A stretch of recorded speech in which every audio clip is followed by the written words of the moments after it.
So did you just find this bog one day when you were out looking around? Well, yeah, I was hunting. I was plant hunting. Okay. And I saw something down there. Oh, I came in here.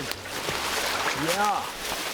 This bog has Carex leptalia, which was first discovered for the state of Utah here. The plant's widespread in North America, but for Utah, this was the first location.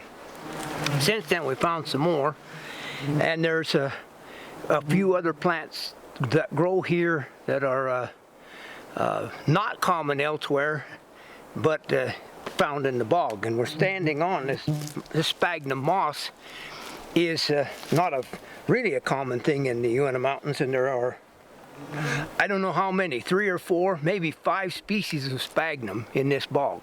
The colors, you can see a rusty one and a green one. And the Ledum is scattered through the Uinta Mountains, but this is one of the better populations of it, is in this small 2-3 acre patch right here. So how long have you worked for the Ashley? Like I know you're retired now, but I started in 53, so okay. Excuse me, not quite that. 62. 53. 62. So this makes 53 years. So when you were a kid, what did you think you were going to be when you grew up? I did know I didn't want to spend time in the city. The Ashley National Forest Monitoring Program has been a evolution. The early folks, starting back in the 50s and 60s, started to do monitoring work. I came along and started pulling all the photos and data from the files and making them into each site an individual study and giving them numbers, and just kept being lucky that I had supervisors that would allow me to continue to do that.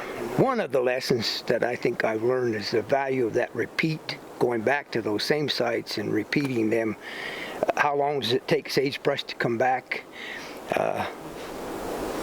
How long does it take aspen, and how often do we get aspen regen after some kind of stand replacing event?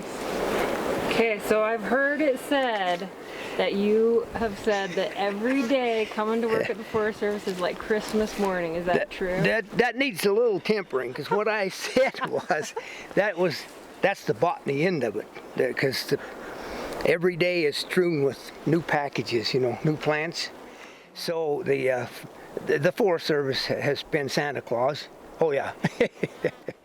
I had collected an umbelliferae, a carrot family thing that was new. Nobody had ever described before, never been found. Now, Stan Welch was BYU, my major professor, was doing the writing. I just found the thing. And in the paper, we cited the expert in the family. And he wrote back and he said, please don't refer to me as the expert in the family. I'm a student of the family. And so that's where I think it's the lesson for me. I'm still just a student here. I might have written the flora, but it's full of errors. And I'm still a student. And I think that's a good lesson that I learned from him. And that we never graduate. Some of the students that I claim as my students, and that's Aaron Tobel, and his sister Amy Cameron, Alan Huber, although he's not my student no more, and